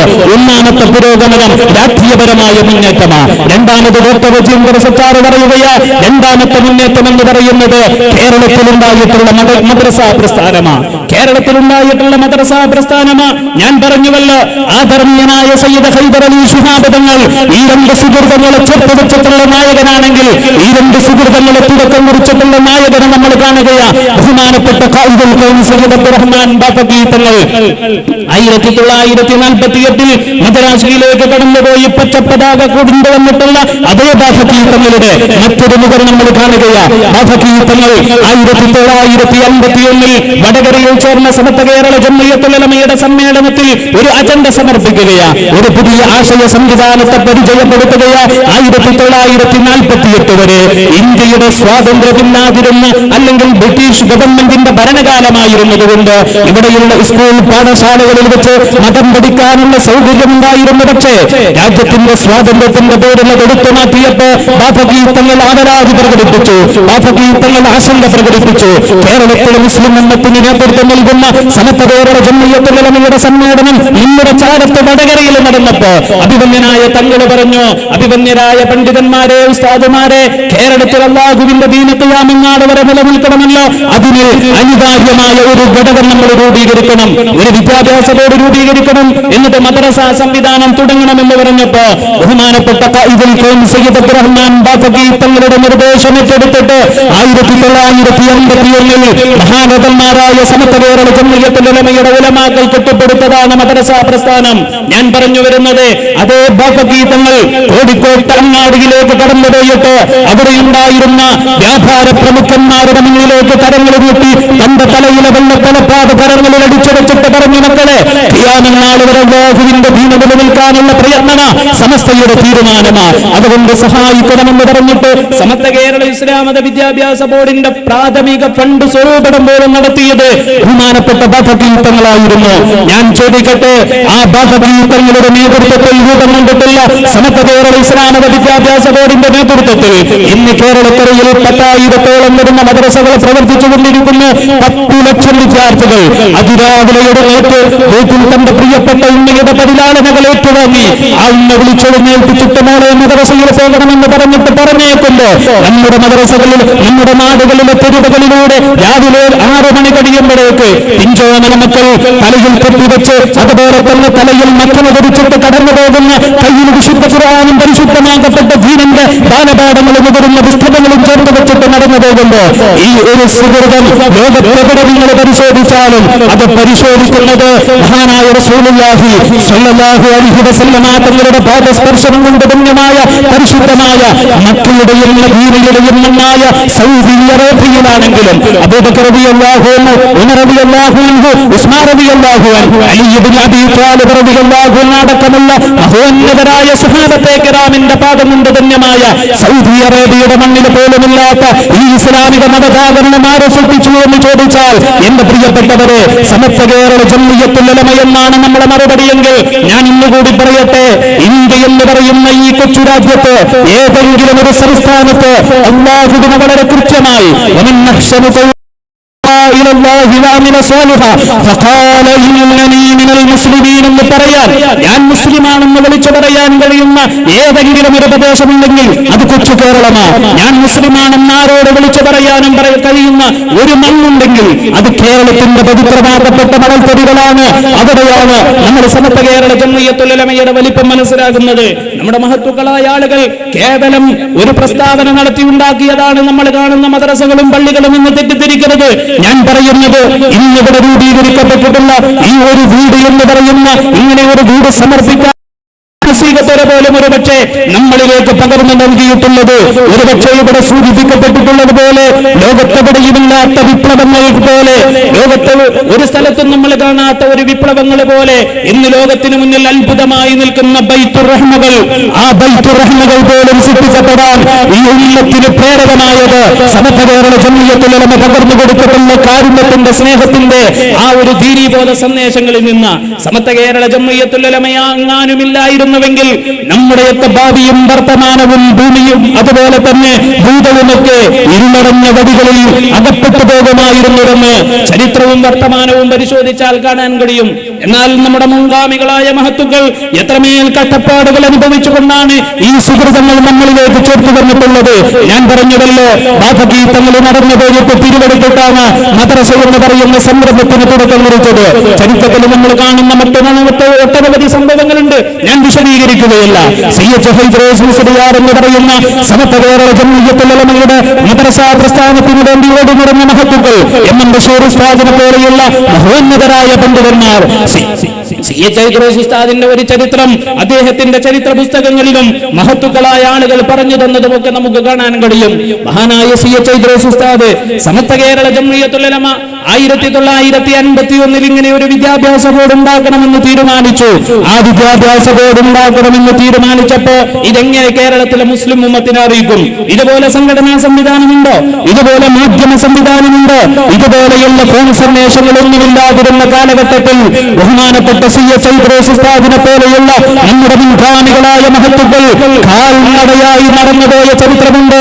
ദിവസങ്ങളോളം ഭക്ഷണമില്ലാതെ, അതുപോലെ തന്നെ പാനീയമില്ലാതെ, ഉറക്കില്ലാതെ, വെളിച്ചമില്ലാതെ നടന്നുപോയിട്ട് ചിട്ടപ്പെടുത്തിയ പ്രസ്ഥാനമാണ് കേരളത്തിൽ നമ്മൾ അനുഭവിക്കുന്ന സമസ്ത കേരള ഇസ്ലാമിക വിദ്യാഭ്യാസ ബോർഡിന്റെ കീഴിലുള്ള മദ്രസാ സംവിധാനം. ഞാൻ ഓർത്തു പോകുകയാ, ബഹുമാനപ്പെട്ട CH ഹൈദ്രോസ് ഉസ്താദിന്റെ ഒരു ചരിത്രം കാണാൻ കഴിയും. അവിടുന്ന് മലപ്പുറം ജില്ലയിലെ ഓരോ പ്രദേശങ്ങളിലും നടന്നുപോകും. എന്നിട്ട് അവിടെ ഉണ്ടായിരുന്ന ഓരോ മഹല്ലുകളിലുമുള്ള ഉസ്താദുമാരെയും ആ മഹല്ലിലുള്ള നാട്ടുകാരെയും ഒരുമിച്ച് കൂട്ടും. എന്നിട്ട് അവരോട് വേണ്ട പറയും, ഇതുപോലെ മൈക്കും സ്റ്റേജും സദസ്സും ഒരുമിച്ച് കൂട്ടിയിട്ട് ഉസ്താദുമാരെ വിളിച്ചുകൊണ്ട് വന്നിട്ട് ഒരുപക്ഷെ വലിയ സിംഹഗർജനം നടത്തുന്ന വയലിന്റെ പരമ്പരകളായിരുന്നില്ല അന്ന്. അഭിമന്യനായ CH ഹൈദ്രോസ് ഉസ്താദ് നടന്നു പോകും. എന്നിട്ട് അവിടെയുള്ള മുസ്ലിം ഉമ്മത്തിനെ ഒരുമിച്ച് കൂട്ടും. എന്നിട്ട് അവരോട് വേണ്ട പറയും, അങ്ങനെ പള്ളി ഉണ്ടാക്കും, അങ്ങനെ മദ്രസ ഉണ്ടാക്കും. അങ്ങനെ മലപ്പുറം ജില്ലയിലെ ഒരുപാട് പ്രദേശങ്ങളിലൂടെ കടന്നുപോയപ്പോ ഒരു ദിവസം പോലും ഭക്ഷണം കഴിക്കാതില്ലാത്തതിന്റെ പേരിൽ ദിവസങ്ങളോളം വിശപ്പനുഭവിച്ചുകൊണ്ട് മഹാനായ CH ഹൈദ്രോസ് ഉസ്താദ് കടന്നുപോയി. ചരിത്രത്തിൽ കാണാൻ കഴിയും, ഒരു ദിവസം വയലിനൊരു സ്ഥലത്തേക്ക് പോയാൽ ആ വയൽ കഴിഞ്ഞ് അവിടെയുള്ള ആളുകളെയൊക്കെ ഒരുമിച്ച് കൂട്ടി ഇവിടെ പള്ളി വേണം, മദ്രസ വേണമെന്ന് പറഞ്ഞ് ബോധ്യപ്പെടുത്തിയിട്ട് പള്ളിയും മദ്രസയും ഉണ്ടാക്കി തിരിച്ചു പോകുമ്പോ ആ നാട്ടിലെ ഒരാൾ പോലും ഉസ്താദിനോട് ഭക്ഷണം കഴിച്ചിട്ട് പോകാമെന്ന് പറയുന്ന സാഹചര്യമില്ലായിരുന്നു. എന്തുകൊണ്ട് പറയാറില്ലായിരുന്നു? ഇന്ന് പ്രഭാഷണത്തിന് വിളിച്ചാൽ ആദ്യം ചോദിക്കും, ഉസ്താദെ വയലിന്റെ മുമ്പ് പ്രസംഗത്തിന്റെ മുമ്പാണോ ഭക്ഷണം, അതല്ല ശേഷമാണോ ഭക്ഷണം? ഉസ്താദ് എന്തൊക്കെ കഴിക്കുമെന്ന് ചോദിക്കുന്ന സുഗലോലുടയുടെ പറ്റുമെത്രയിൽ കിടന്നിറങ്ങുന്നവരാണ് നമ്മൾ. പക്ഷേ CH ഹൈദ്രോസ് ഉസ്താദ് എന്ന് പറയുന്ന വലിയ മനുഷ്യൻ ആ സമയത്ത് ഒരാളെ പോലും ഭക്ഷണം കഴിക്കാൻ വിളിക്കാനില്ലാത്ത സാഹചര്യത്തിൽ നടന്നു പോവുകയാ. അങ്ങനെ നടന്ന് ഒരു ദിവസം രാത്രിയിൽ ഒരു മഹല്ലിൽ മദ്രസയും പള്ളിയും ഉണ്ടാക്കിയിട്ട് നടന്നു പോവുകയാണ് അടുത്ത നാട് പ്രതീക്ഷിച്ചുകൊണ്ട്. ആ നടത്തത്തിനിടയിൽ ഉസ്താദ് ക്ഷീണിച്ചു പോയത്രേ. അങ്ങനെ ക്ഷീണിച്ചപ്പോ ഒരു പീഡികത്തോനായിലേക്ക് കയറിയിരിക്കുന്ന ബഹുമാനപ്പെട്ട CH ഹൈദ്രോസ് ഉസ്താദ് അവിടെ കിടന്നുറങ്ങിപ്പോവുകയാ. ചരിത്രത്തിൽ കാണാൻ കഴിയും, ഉസ്താദ് കിടന്നുറങ്ങുമ്പോ ആ കിടന്നുറങ്ങിപ്പോയതിന്റെ ചാരത്തേക്ക് 2 യാചകന്മാര് കടന്നു വരികയാ. ആ 2 യാചകന്മാര് കടന്നു വന്നിട്ട് അഭിമന്യനായ CH ഹൈദ്രോസ് ഉസ്താദിന്റെ ചാരത്ത് കിടന്നുറങ്ങിയിട്ട് അല്പസമയം കഴിഞ്ഞപ്പോ അവരോട് നേർത്തിരിക്കുന്നിറങ്ങും CH ഹൈദ്രോസ് ഉസ്താദ് കാണുകയാ. എന്നിട്ട് എഴുന്നേറ്റിരുന്നു. ഉസ്താദിന്റെ അവരുടെ ബാഗിലുണ്ടായിരുന്നു മുഷിഞ്ഞുപോയ ബാഗിൽ നിന്ന് അതിന്റെ ബാഗ് തുറന്ന് അതിൽ നിന്ന് 2 ഉണക്ക മത്സ്യമെടുക്കുകയാണ്. ബഹുമാനപ്പെട്ട CH ഇദ്രീസ് ഉസ്താദിന്റെ ചരിത്ര പുസ്തകത്തിൽ അവിടുത്തെ പ്രിയപ്പെട്ടവനും CH ത്വയ്യിബ് ഫൈമിയെ വിളിച്ച് ബോധ്യപ്പെടുത്തി സാക്ഷ്യപ്പെടുത്തിയ ചരിത്ര സംഭവമാണ് ഞാൻ പറയുന്നത്. ആ 2 യാചകന്മാർ അവിടെ വെച്ചുകൊണ്ട് ഉസ്താദിന്റെ അടുക്കൽ വെച്ച് ബാഗ് തുറന്ന് എന്നിട്ട് അവര് കടലാസ് കഷ്ണങ്ങൾ ചേർത്ത് വെച്ചിട്ട് തീപ്പെട്ടിക്കൊള്ളി ഉടച്ചിട്ട് ആ കടലാസ് കഷ്ണങ്ങൾക്ക് തീ കൊടുത്തിട്ട് അതിന്റെ ആ കടലാസ് കഷ്ണത്തിന്റെ തീയിന്റെ വെളിച്ചത്തിൽ 2 ഉണക്ക മത്സ്യം ചുട്ടെടുക്കുകയാണ്. അങ്ങനെ ഉണക്ക മത്സ്യം ചുട്ടെടുത്തിട്ട് അഭിമന്യനായ CH ഇദ്രീസ് ഉസ്താദ് ഉറക്കം അഭിനയിച്ചുകൊണ്ട് ഇതെല്ലാം കാണുന്നുണ്ട്, മനസ്സിലാക്കുന്നുണ്ട്. എന്നാൽ അഭിമന്യനായ CH ഉസ്താദിനെ അവർ കട്ടുവിളിക്കുകയാണ്. ഉസ്താദ്, അങ്ങയുടെ മുഖം കാണുമ്പോൾ വല്ലാത്ത ക്ഷീണം അനുഭവപ്പെടുന്നുണ്ട്, അങ്ങയുടെ മുഖം കാണുമ്പോൾ വല്ലാത്തൊരു വിശപ്പ് അനുഭവപ്പെടുന്നുണ്ട്, അതുകൊണ്ട് ഇത് വാങ്ങിക്കഴിക്കാമെന്ന് പറഞ്ഞിട്ട് അഭിമന്യനായ CH ഇദ്രീസ് ഉസ്താദ് അവിടുന്ന് കുട്ടിയെന്ന് അന്വേഷിച്ചപ്പോ ആ മനുഷ്യനോട് അവർ പറഞ്ഞതത്രേ, ഇത് അങ്ങാടിയിലെ പീഡിക കടലകളിൽ ഉണക്ക മത്സ്യം വെക്കുന്ന പീഡികയുടെ പിന്നാമ്പുറത്തിലെ കുപ്പത്തട്ടിയിൽ ഉപയോഗിച്ച ഉണക്ക മത്സ്യം ആ പീഡികയുടെ ഉടമസ്ഥന്റെ സമ്മതപ്രകാരം പെറുക്കി കൊണ്ടുവന്നത് ഉസ്താദിന്റെ വിശപ്പ് അസഹ്യമാണെങ്കിൽ ഇത് കടിച്ചോ എന്ന് പറഞ്ഞപ്പോ ഒരു ഉണക്ക മത്സ്യം ഉസ്താദ് വിശപ്പിന്റെ അസഹ്യത കൊണ്ട് വാങ്ങി കടിച്ചു എന്നത് ചരിത്രത്തിൽ നമ്മൾ കാണുകയാണ്. ഞാൻ പറഞ്ഞു വരുന്നത് അഭിമന്യനായ CH ഇദ്രീസ് ഉസ്താദ് സമസ്തയുടെ മദ്രസ കെട്ടിപ്പടുക്കാനാണ് നടന്നു പോകുന്നത്. നമ്മൾ ഇന്ന് നമ്മുടെ നാടുകളുടെ മദ്രസയുടെ പേര് പറഞ്ഞ് അഹങ്കരിക്കുന്നവരാ, പള്ളിയുടെ പേര് പറഞ്ഞ് അഹങ്കരിക്കുന്നവരാ. സമസ്തയുടെ മുൻകാല നേതാക്കളെ നിങ്ങൾ പരിശോധിച്ചാൽ ഇത്തരം മഹത്തുക്കളെ നമുക്ക് കാണാൻ കഴിയും. അവരുണ്ടാക്കി വെച്ച ആ പട്ടുമെത്തകളിൽ കയറി കിടന്നിട്ട് അഹങ്കരിക്കുകയും അഹങ്കരിക്കുകയും ചെയ്യുന്നവരാണ് നമ്മൾ. ഞാൻ പറഞ്ഞു വന്നത് സമസ്ത കേരള ഇസ്ലാമിക വിദ്യാഭ്യാസ ബോർഡിന്റെ മദ്രസകളാണ് കേരളത്തിലെ ഉന്നത്തിന്റെ പുരോഗമനത്തിന്റെ 2ാമത്തെ കാരണമായി രാജ്യത്തിന്റെ ഭരണസിരാ കേന്ദ്രത്തിലെ പ്രമുഖരായ ആളുകൾ അവകാശപ്പെടുന്നത് എങ്കിൽ, അവർ അഭിപ്രായപ്പെടുന്നത് എങ്കിൽ നമ്മുടെ നേതാക്കൾ വഹിച്ചിട്ടുള്ള ത്യാഗനിരപരമായ ചരിത്രം നമ്മൾ മറന്നു പോകരുത്. സമസ്ത കേരള ജംഇയ്യത്തുൽ ഉലമ എന്നത് കേവലം സകല പ്രസ്ഥാനങ്ങളെയും എണ്ണിച്ചേർക്കുന്നത് പോലെ നിങ്ങൾ ഒരുപാട് പ്രസ്ഥാനങ്ങളുടെ പ്രമേയങ്ങൾ കൊണ്ടിട്ട് അതിനെ പിൻപറ്റുന്ന ആളുകളുണ്ടാകാം, അതിലെ മുദ്രാവാക്യങ്ങൾ കൊണ്ടിട്ട് അതിന്റെ പിന്നാലെ പോകുന്നവരുണ്ടാകാം. അതുപോലെ തന്നെ ഒരുപാട് പ്രസ്ഥാനങ്ങളുടെ ആശയങ്ങൾ അതല്ലെങ്കിൽ അവർ അവതരിപ്പിക്കുന്ന ഒരുപാട് കോൺക്രീറ്റ് സൗധങ്ങളെയൊക്കെ നോക്കിയിട്ട് അതിനൊക്കെ പിൻബലം കൊടുക്കുന്നവരുണ്ടാകാം. പക്ഷേ സമസ്ത കേരള ജംഇയ്യത്തുൽ ഉലമ എന്ന് പറയുന്നത് അത് ഹുറബിയായ പ്രസ്ഥാനം മാത്രമാണ്, അതിലെ നേതാക്കളുടെ വിശുദ്ധി മാത്രമാണ് ഈ ഉമ്മത്തിന് സദഖ സമർപ്പിക്കാനുള്ളത്. ഇതിന്റെ ആദർശത്തിന്റെ പത്തനമാറ്റം 1926 ഏതൊരു ആദർശത്തിനു വേണ്ടിയാണോ സമസ്ത കേരള ജംഇയ്യത്തുൽ ഉലമ രൂപീകൃതമായത്, കാലങ്ങളായി അനുവർത്തിച്ചു പോയ നയങ്ങൾ തിരുത്തപ്പെടണമെന്ന് വാദിച്ചിട്ട് മതത്തിന്റെ വിശ്വാസങ്ങൾക്കിടയിൽ കലാപം സൃഷ്ടിക്കാൻ ഒരു കൂട്ടം ആളുകൾ മുന്നോട്ട് വന്നപ്പോ അത് പാടില്ലെന്ന് പറയാൻ നമ്മുടെ നേതാക്കൾ മുന്നോട്ട് വന്നിട്ടുണ്ട്, നമ്മുടെ പണ്ഡിതന്മാർ മുന്നോട്ട് വന്നിട്ടുണ്ട്. അങ്ങനെയാണ് നമ്മൾ അനുവർത്തിച്ചു പോകുന്നതെന്ന ജമാഅത്തുകൾ അതിലെ സ്ത്രീകൾ പള്ളിയിലേക്ക് പോകേണ്ടവരല്ലെന്ന് സമസ്ത കേരള ജംഇയ്യത്തുൽ ഉലമ പറഞ്ഞത് അത് അല്ലാഹുവിന്റെ പരിശുദ്ധ ഹബീബിന്റെ വഴിയിലൂടെ കടന്നു വന്നതുകൊണ്ട്. കേരളത്തിന്റെ മണ്ണിൽ സമസ്ത കടന്നു വരുന്നത് പോലെ നിങ്ങൾ പരിശോധിച്ച് റസൂലുള്ളാഹി തങ്ങളുടെ കാലത്ത് ഇസ്ലാം കടന്നു വരിക അതാരാണ് കൊണ്ടുവരുന്നതെന്നറിയുമോ? മാലിക് ദീനാർ റളിയല്ലാഹു അൻഹു. ആരാണ് മാലിക് ദീനാർ റളിയല്ലാഹു അൻഹു? റസൂലുള്ളാഹിയുടെ പരിശുദ്ധമാക്കപ്പെട്ട മുഖത്തിൽ നിന്ന് വിശുദ്ധ ഇസ്ലാമിനെ കണ്ടു മനസ്സിലാക്കിയ സ്വഹാബി വര്യൻ. ആ മാലിക് ദീനാർ റളിയല്ലാഹു അൻഹു വിശുദ്ധ ഇസ്ലാമുമായി കടന്നു വന്നു. അതിനുശേഷമുള്ള താബിഊകൾ, അതിനുശേഷമുള്ള പണ്ഡിതന്മാർ ആ വിശുദ്ധമായ ഇസ്ലാമിന്റെ സിദ്ധാന്തം അനുസരിച്ച് ജീവിച്ചു പോന്നു. 1921 വരെ റസൂലുള്ളാഹി സ്വല്ലല്ലാഹു അലൈഹി വസല്ലം തങ്ങൾ പഠിപ്പിച്ച ആ മതത്തിന്റെ ആശയങ്ങളിൽ നിന്ന് ഒരു വ്യത്യാസവുമില്ലാതെ കേരളത്തിന്റെ മണ്ണിൽ ഇസ്ലാമിക പ്രവർത്തനം നടന്നു പോന്നിരുന്നുവെങ്കിൽ 1926 ആകുമ്പോഴേക്ക് സ്ത്രീകൾ പൊതുരംഗത്തേക്ക് കടന്നു വരണമെന്ന് പറഞ്ഞു, അവർ പള്ളിയിലേക്ക് കടന്നു വരണമെന്ന് പറഞ്ഞു, തറാവീഹ് 8 ചുരുക്കണമെന്ന് പറഞ്ഞു. ജുമാ ഖുതുബ ഇജ്മാഅാണ്, ലോകപണ്ഡിതന്മാരുടെ ഏകാഭിപ്രായമാണ്, അറബിയിൽ തന്നെയാവണമെന്ന്, അത് മലയാളത്തിലേക്ക് ഭാഷാന്തരപ്പെടുത്തണമെന്ന് പറഞ്ഞിട്ട് കടന്നു വന്നപ്പോ അത് പാടില്ലെന്ന് പറയാനും അങ്ങനെ മുസ്ലിം ഉമ്മത്തിന്റെ വിശ്വാസങ്ങളെ ശുദ്ധീകരിക്കാൻ, മുസ്ലിം ഉമ്മത്തിന്റെ വിശ്വാസങ്ങളെ ധ്രുവീകരിക്കാൻ ഒരു കൂട്ടം ആളുകൾ കടന്നു വന്നപ്പോ അവരെ പ്രതിരോധിക്കുന്നതിന് വേണ്ടിയാണ് 1926 സമസ്ത കേരള ജംഇയ്യത്തുൽ ഉലമ രൂപീകരിച്ചത്. അത് കേവലം സംഘടനാ സംവിധാനത്തിന് വേണ്ടി വേണ്ടി രൂപം കൊണ്ട പ്രസ്ഥാനമല്ല. അങ്ങനെയായിരുന്നുവെങ്കിൽ നമ്മുടെ നേതാക്കൾ കേരളത്തിലെ മുസ്ലിം ഉമ്മത്തിന്റെ സിംഹഭാഗവും ഈ പ്രസ്ഥാനത്തിന്റെ കീഴിൽ അണിനിരക്കുമ്പോ ഒരു പ്രസ്താവനകൾ അനവസരത്തിൽ അതല്ലെങ്കിൽ ഏതെങ്കിലുമൊക്കെ അവസരം കിട്ടുമ്പോ, ഇപ്പൊ തെരഞ്ഞെടുപ്പ് വരുന്ന കാലഘട്ടമാ, ഒരുപാട് പണ്ഡിത വേഷധാരികളെ നമ്മൾ കാണും, ഒരുപാട് ആളുകളെ നമ്മൾ കാണും. ഇസ്ലാമിന്റെ പേരിൽ പ്രവർത്തിക്കുന്നവർ പോലും രാഷ്ട്രീയത്തിന്റെ അച്ചാരം വാങ്ങുന്നവരുടെ അരമനകളുടെ അകത്തളങ്ങളിലേക്ക് കടന്നു പോകുന്നത് നമ്മൾ കാണുകയാ. ഇവിടെയൊക്കെ സമസ്ത കേരള ജംഇയ്യത്തുൽ ഉലമയുടെ മഹോന്നതരായ നേതാക്കൾ സംശുദ്ധമായ ജീവിതം നയിച്ച് മുന്നോട്ട് പോകുന്നതാണ് നമ്മൾ കാണുന്നത്. ഞാൻ കൂടുതൽ വിശദീകരിക്കുകയല്ല.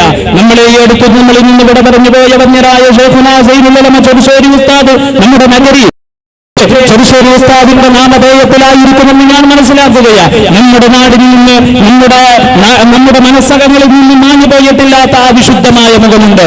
ആ ബഹുമാനപ്പെട്ട വന്യരായ ശൈഖുനാ സൈനുൽ ഉലമ ചെറുശ്ശേരി ഉസ്താദ് 21ാം നൂറ്റാണ്ടിൽ ജീവിച്ചവരാണല്ലോ. എന്റെ പ്രിയപ്പെട്ട മുഅ്മിനീങ്ങളോട് ഞാൻ ചോദിക്കട്ടെ, സമസ്ത കേരള ജംഇയ്യത്തുൽ ഉലമയെ മനസ്സിലാക്കാൻ വന്യരായ ശൈഖുനാ സൈനുൽ ഉലമ ചെറുശ്ശേരി ഉസ്താദിനെ മനസ്സിലാക്കിയാൽ സമസ്ത എവിടെ നിൽക്കുന്നു എന്ന് മനസ്സിലാക്കാൻ കഴിയും. നിങ്ങൾക്കറിയുമോ, ഈ ലോകത്തോട് അടുത്ത് വിട പറഞ്ഞു പോയ മഹാനായ സൈനുൽ ഉലമ, ആ സൈനുൽ ഉലമയെ കുറിച്ച് അവിടുത്തെ വഫാത്തിന്റെ 3 ദിവസം കഴിയുമ്പോഴേക്ക് ഞാൻ ആ ഭാഗങ്ങളിലും അനുസ്മരണങ്ങൾ സംഘടിപ്പിക്കുമ്പോൾ ആ അനുസ്മരണങ്ങളിലേക്ക് വിളിക്കപ്പെടുന്ന ഒരു സാഹചര്യം ഉണ്ടായപ്പോ സൈനുൽ ഉലമയെ കുറിച്ച് പറയുന്ന വർത്തമാനം വെറുതെയുള്ള വർത്തമാനമാവരുതെന്ന ബോധ്യം കൊണ്ട് എന്തെങ്കിലുമൊക്കെ പറഞ്ഞു പോരുന്നത് അവിടുത്തോടുള്ള ജീവിതത്തിനോടുള്ള അപരാധമാണെന്ന് മനസ്സിലാക്കിയത് കൊണ്ട് അവിടുത്തെ പള്ളിയുടെ ഖതീബായി സേവനം ചെയ്യുന്ന അവിടുത്തേക്ക് ബന്ധപ്പെട്ട ഷാജഹാൻ റഹ്മാനി എന്ന് പറയുന്ന ഞങ്ങളുടെയൊക്കെ പ്രിയപ്പെട്ട ജ്യേഷ്ഠ സുഹൃത്തിനെ വിളിച്ചു.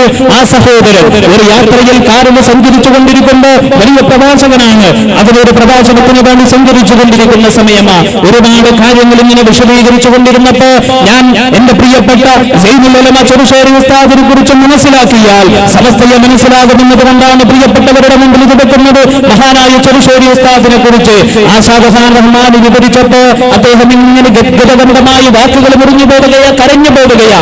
അത്രമേൽ വിശുദ്ധമായ അദ്ദേഹം പറയുകയാ, 10 വർഷക്കാലമായി ഞാൻ എന്റെ പരിശുദ്ധമാകപ്പെട്ട ജീവിതം ബഹുമാനപ്പെട്ട സൈനുൽ ഉലമയുടെ കൂടെ കഴിഞ്ഞുകൊണ്ടിരിക്കുന്നു. പക്ഷെ ഒരു വാക്കുകൊണ്ട് പോലും ഒരു നോട്ടം കൊണ്ട് പോലും എന്നെ വേദനിപ്പിക്കുകയോ അനുഗ്രഹകരമായതിൽ സംഭവിക്കുകയോ ചെയ്തിട്ടില്ല എന്ന് ഷാജഹാൻ റഹ്മാനി സാക്ഷ്യപ്പെടുത്തുകയാ.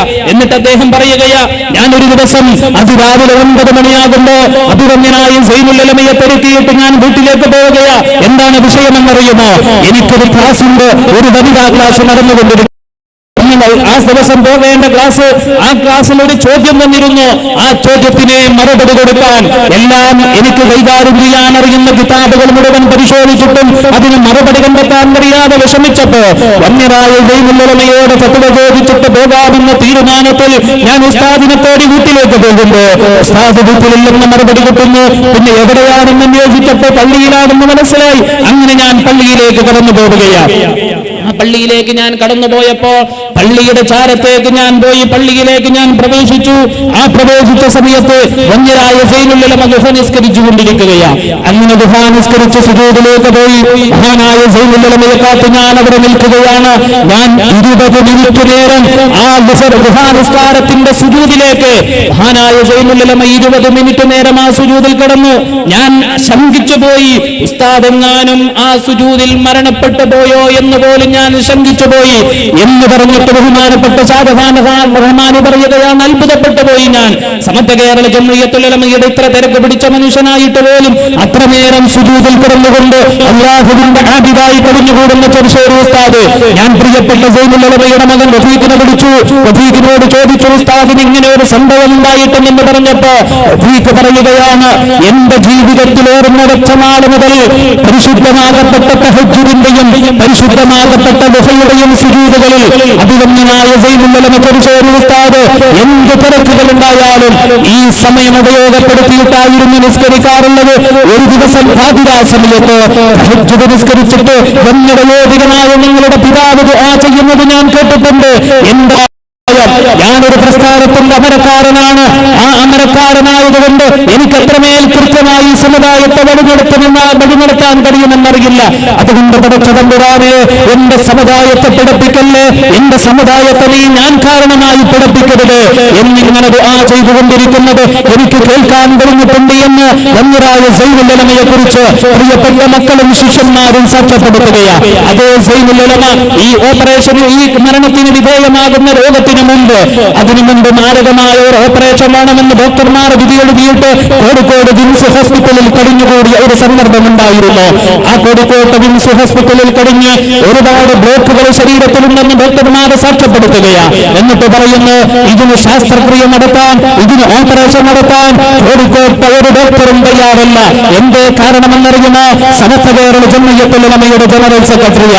ആ ഓപ്പറേഷൻ കഴിഞ്ഞാൽ ഉസ്താദ് ജീവിച്ചിരിക്കുമോ എന്ന് പറയാൻ സാധിക്കില്ല, അതുകൊണ്ട് അത് ചെയ്യാൻ ഞങ്ങൾ ഒരുക്കമല്ലെന്ന് പറഞ്ഞപ്പോ ചെന്നൈയിലെ ഒരു സൂപ്പർ സ്പെഷ്യാലിറ്റി ഹോസ്പിറ്റലിലേക്ക് ഉസ്താദിനെ മേജർ ഓപ്പറേഷന് വേണ്ടി കൊണ്ടുപോകാൻ ശ്രമിക്കുമ്പോ അതിന് തൊട്ടുമുമ്പ് ഷാജഹാൻ റഹ്മാനെ സാക്ഷ്യപ്പെടുത്തുകയാണ്. കുടുംബക്കാർ വാദിട്ട് കരയുന്നു, പ്രവർത്തകർ കരയുന്നു.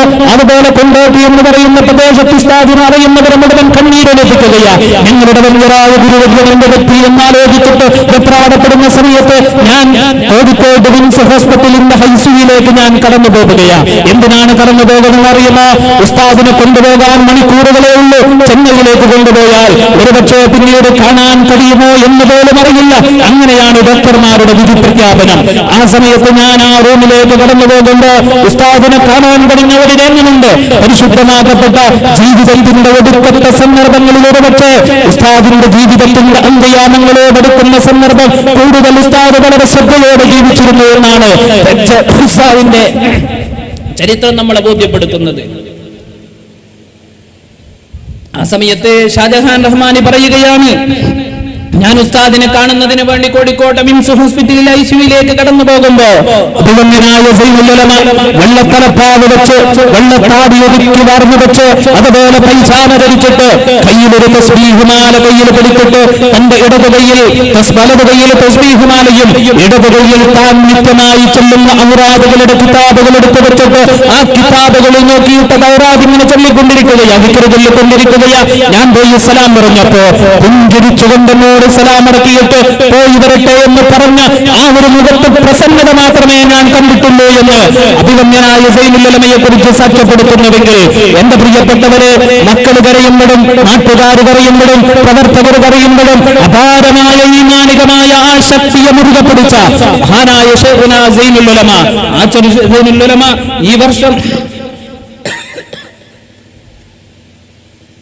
ഈ വർഷം ചെമ്മാട് ദാറുൽ ഹുദ ഇസ്ലാമിക് യൂണിവേഴ്സിറ്റിയിൽ ഉസ്താദിന് വേണ്ടി കിതാബുകൾ നിർണയിച്ചു കൊടുക്കുന്ന KC മുഹമ്മദ് ബാക്കവി, അവിടെയുള്ള ടൈം ടേബിൾ നിർണയിച്ചു കൊണ്ടിരിക്കുന്ന KC മുഹമ്മദ് ബാക്കവി സാക്ഷ്യപ്പെടുത്തുകയാണ്. ഈ വർഷം ഞാൻ പതിവ് പോലെ അഭിമന്യനായ സൈനുൽ ഉലമയുടെ ചാരത്ത് പോയി ഉസ്താദ് അങ്ങേക്ക് വേണ്ടി കിതാബുകൾ എഴുതി കൊടുക്കാൻ നിങ്ങൾ നിർണയിച്ചിട്ടുണ്ട്. ഏതൊക്കെയാണ് കിതാബുകൾ എന്ന് ചോദിച്ചപ്പോ നിങ്ങൾക്ക് എല്ലാ വർഷവും ഉള്ളതുപോലെ മുത്തവൽ ക്ലാസ്സിൽ ഫുഹുഫയും മുഖ്തസറുൽ മഹല്ലിയുമാണ് കൈകാര്യം ചെയ്യാൻ, അഥവാ ഫിഖ്ഹിന്റെ രണ്ട് ആധികാരിക ഗ്രന്ഥങ്ങളാണ് അങ്ങേക്ക് വേണ്ടി നിർണയിക്കപ്പെട്ടത് എന്ന് പറഞ്ഞപ്പോ വന്യരായ ശൈഖുനാ സൈനുൽ ഉലമ പറഞ്ഞ ഒരു മറുപടി ഉണ്ടായിരുന്നത് അത്രേ, പ്രിയപ്പെട്ട വാക്കവി, എനിക്ക് ഈ വർഷം ഹദീസ് കൂടി വേണം, ഈ വർഷം ഹദീസ് കൂടി വേണം. ഞാൻ പറയുന്നത് നമ്മുടെ വഴി നടത്തിയിട്ടുള്ള മഹത്തുക്കളുടെ വിശുദ്ധിയും ആ മഹത്തുക്കളുടെ ജീവിതത്തിന്റെ ഒരുപാട് ദൂരെ കാണാനുള്ള അവരുടെ അപാരമായ സിദ്ധിവിശേഷവും നമ്മുടെ മനസ്സിലാക്കിയാൽ ഒരുപാട് പ്രമേയങ്ങളും ഒരുപാട് ശൈലികളുമായി നമ്മളെ സമീപിക്കുന്നവരുടെ സിദ്ധാന്തങ്ങളിൽ നിന്ന് വഴിമാറി നടന്ന് സത്യസന്ധമായി നമ്മളെ ഈ രീതിയിലേക്ക് പാകപ്പെടുത്തിയ സത്യസന്ധമായ വഴിയിലൂടെ വഴി നടത്തി ഒരർത്ഥത്തിൽ പറഞ്ഞാൽ രാഷ്ട്രീയ അധികാര കേന്ദ്രങ്ങളെ പോലും സമ്മതിക്കുന്ന ഘട്ടത്തിലേക്ക് മുസ്ലിം ഉമ്മത്തിന്റെ പുരോഗമനത്തിന്റെ നാഴികക്കല്ലായി നമ്മൾ ചിട്ടപ്പെടുത്തിയ ഈ പ്രസ്ഥാനത്തിന്റെ വഴികളിൽ ഉറച്ചു നിൽക്കാൻ നമുക്ക് സാധിക്കും. മഹാനായ സൈനുൽ ഉലമ ആ സമയത്ത് പറയുകയാണത്രേ, എനിക്ക് ഹദീസ് കൂടി വേണം. KC മുഹമ്മദ് ബാക്കവി പറയുകയാണ്, ഞങ്ങൾ ചോദിച്ചു ഉസ്താദെ, ഉസ്താദിന്റെ ഫിഖ് കേൾക്കാനാണ് എല്ലാവർക്കും ഇഷ്ടമാണ്, അഭിവന്യനായ ഉസ്താദ് ഈ ലോകത്തോട് ഇവിടെ പറഞ്ഞപ്പോ സമസ്ത കേരള ജംഇയ്യത്തുൽ ഉലമയുടെ സമാദരണീയനായ സെക്രട്ടറിയും ഞങ്ങളുടെ അഭിവന്യ ഗുരുവര്യനും സമസ്തയുടെ ഫത്വ കമ്മിറ്റിയുടെ കൺവീനറുമായ അഭിവന്യനായ ബാപ്പു ഉസ്താദ് എഴുതി വെച്ചത് ഞാൻ ഓർക്കുകയാ. മതവിധിയുടെ അവസാന വാക്ക് ഒരാൾക്ക് പോലും അവിടെ തീർപ്പ് കൽപ്പിക്കാൻ അവകാശമില്ലാത്ത വിധം അത്രമേൽ കൃത്യമായി ഇസ്ലാമിന്റെ വിജ്ഞാന ശാഖകളിൽ കൃത്യമായ അവഗാഹമുള്ള മഹാനായ സൈനുൽ ഉലമ. ആ സമയത്ത് മഹാനായ സൈനുൽ ഉലമ പറഞ്ഞു അത്രേ, എനിക്ക് ഈ വർഷം ഹദീസ് കൂടി വേണം. മുഹമ്മദ് വാക്കവി ചോദിച്ചു, ഉസ്താദേ നിങ്ങൾ ഹദീസ് എടുക്കണോ? ഹദീസ് എടുക്കാൻ ഒരുപാട് ഉസ്താദുമാരില്ലേ? അങ്ങയുടെ ഫിഖ്ഹിന്റെ കിതാബ് കേൾക്കാനാണ് ഞങ്ങൾക്ക് ഇഷ്ടം, വിദ്യാർത്ഥികൾക്ക് ഇഷ്ടമെന്ന് പറഞ്ഞപ്പോ അഭിമന്യരായ ശൈഖുനാ സൈനുൽ ഉലമ ഉസ്താദ് പറഞ്ഞതത്രേ, അവസാന സമയമാകുമ്പോഴേക്ക് ഹദീസിന്റെ കിതാബുകളുമായി ബന്ധപ്പെടണമെന്ന് എന്റെ മശായിഖന്മാർ എന്നെ ബോധിപ്പിച്ചിട്ടുണ്ട്. എന്റെ മശായിഖന്മാരുടെ ശൈലിയതായിരുന്നു എന്ന് പറഞ്ഞിട്ട് ഈ വർഷത്തിന്റെ തുടക്കത്തിൽ ചമ്മാട് ദാറുൽ ഹുദാ ഇസ്ലാമിക് യൂണിവേഴ്സിറ്റിയുടെ കിതാബ് ഓതിക്കൊടുക്കുന്നതിൽ ഹദീസിന്റെ കിതാബ് ഉസ്താദ് സാക്ഷ്യം പിടിച്ചു വാങ്ങിയിരുന്നു എന്ന് നമുക്ക് കാണാൻ കഴിയും. അങ്ങനെ ഉസ്താദ് ഹദീസ് ഓതിക്കൊടുത്തു, ഫിഖ്ഹും ഓതിക്കൊടുത്തു. ഉസ്താദ് ഈ ലോകത്തോട് ഇവിടെ പറഞ്ഞു, ഒടുക്കത്തെ സമയം ഹദീസുമായി ബന്ധപ്പെടണമെന്ന് എന്റെ മശായിഖന്മാര് പഠിപ്പിച്ചിട്ടുണ്ട്. ഉസ്താദ് നേരത്തെ കാണുകയാണ് എന്റെ ഒടുക്കത്തെ സമയമാ. സമസ്ത കേരള ജംഇയ്യത്തുൽ ഉലമയുടെ മുഴുവൻ മഹത്തുക്കളുടെയും ജീവിതം പരിശോധിച്ചാൽ ഇത്ര വിശുദ്ധി നമുക്ക് കാണാൻ കഴിയും. ഉസ്താദ് അവസാനം തുഹ്ഫയിൽ മരണവുമായി ബന്ധപ്പെടുന്ന വിഷയം ചർച്ച ചെയ്ത് പൂട്ടിവെച്ച് ഉസ്താദ് തന്റെ സ്ഥാപനത്തിന്റെ റൂമിലേക്ക് കടന്നു പോകുന്ന രംഗം. എന്നിട്ട് ഉസ്താദ് അവിടെ തന്നെ കാണാൻ വന്നിരിക്കുന്ന ആളുകളെയൊക്കെ യാത്ര അയച്ചുകൊണ്ട് അഭിമന്യരായ ശൈഖുനാ സൈനുൽ ഉലമ ഉസ്താദിന് അവശതയുണ്ടായപ്പോ, വിഷമമുണ്ടായപ്പോ അവിടെ ഉണ്ടായിരുന്ന മുതഅല്ലിമീങ്ങൾ ഒരു ആംബുലൻസ് സംഘടിപ്പിച്ച ആംബുലൻസിൽ കയറ്റിയിട്ട് ഉസ്താദിനെ കോഴിക്കോട്ടെ പരിശുദ്ധമാക്കപ്പെട്ട ആ ജീവിതത്തിന്റെ ഒടുക്കത്തെ യാത്രയാ ഉസ്താദിനെ കോഴിക്കോട്ടെ ബേബി ഹോസ്പിറ്റലിലേക്ക് കൊണ്ടുപോവുകയാ. ഉസ്താദിനെ ബേബി ഹോസ്പിറ്റലിലേക്ക് കൊണ്ടുപോകുമ്പോ കൂടെയുള്ളവർ പറയുകയാണ്, ഉസ്താദ് അബോധാവസ്ഥയിലേക്ക് പോകുന്നതുവരെ ലാ ഇലാഹ ഇല്ലല്ലാഹ് മുഹമ്മദ്, ലാ ഇലാഹ ഇല്ലല്ലാഹ് മുഹമ്മദ്, ലാ ഇലാഹ ഇല്ലല്ലാഹ് മുഹമ്മദ് എന്നിങ്ങനെ ആവർത്തിച്ച് പറഞ്ഞിരുന്നു എന്ന് അഭിവന്യനായ ഉസ്താദുമാര് സാക്ഷ്യപ്പെടുത്തുന്നത് കാണാൻ കഴിയും. എന്നിട്ട് അഭിവന്യനായ ഉസ്താദ് 45 ദിവസം അവിടെ വെച്ച് അബോധാവസ്ഥയിൽ കഴിഞ്ഞു. എന്നിട്ട് ഈ ലോകത്തോട് ഇവിടെ പറഞ്ഞു. ഞാൻ ഓർത്തു പോവുകയാ, ഉസ്താദിന്റെ ജനാദയൊന്ന് അവസാനം കാണുന്നതിന് വേണ്ടി ചമ്മാട് ദാറുൽ ഹുദാ ഇസ്ലാമിക് യൂണിവേഴ്സിറ്റിയിലേക്ക് കടന്നുപോയപ്പോ ആ ചമ്മാട് ദാറുൽ ഹുദയുടെ ഒരുപാട് കിലോമീറ്ററുകൾ ഇത്രത്തോളം ഒരുപാട് ആളുകൾ കാത്തുനിൽക്കുകയാണ് വരിയായിട്ട്. ആ വരിയുടെ ഓരോന്ന് നിന്നിട്ട് 3 മണിക്കൂർ കഴിഞ്ഞപ്പോൾ ഉസ്താദിന്റെ മയ്യത്തിന്റെ ചാരത്തെത്തുമ്പോഴേക്ക് തളർന്നു പോയിരുന്നു. അസഹ്യമായ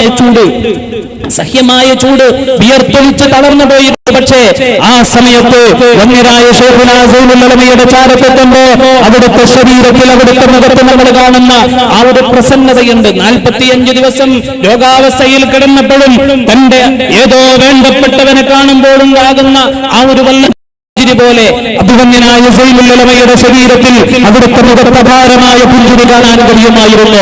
എന്റെ പ്രിയപ്പെട്ടവരെ, ഞാൻ പറഞ്ഞു വരുന്നത് സമസ്ത കേരള ജംഇയ്യത്തുൽ ഉലമയുടെ മഹത്വങ്ങളുടെ വിശുദ്ധി മുഴുവൻ നമ്മൾ പരിശോധിച്ചാൽ, അതല്ലെങ്കിൽ ആ മഹത്വങ്ങളുടെ വഴികൾ നമ്മൾ മുഴുവൻ പരിശോധിച്ചാൽ, നമ്മുടെ നേതാക്കന്മാർ മുഴുവൻ വിശുദ്ധിയുടെ അടയാളങ്ങളായിരുന്നു.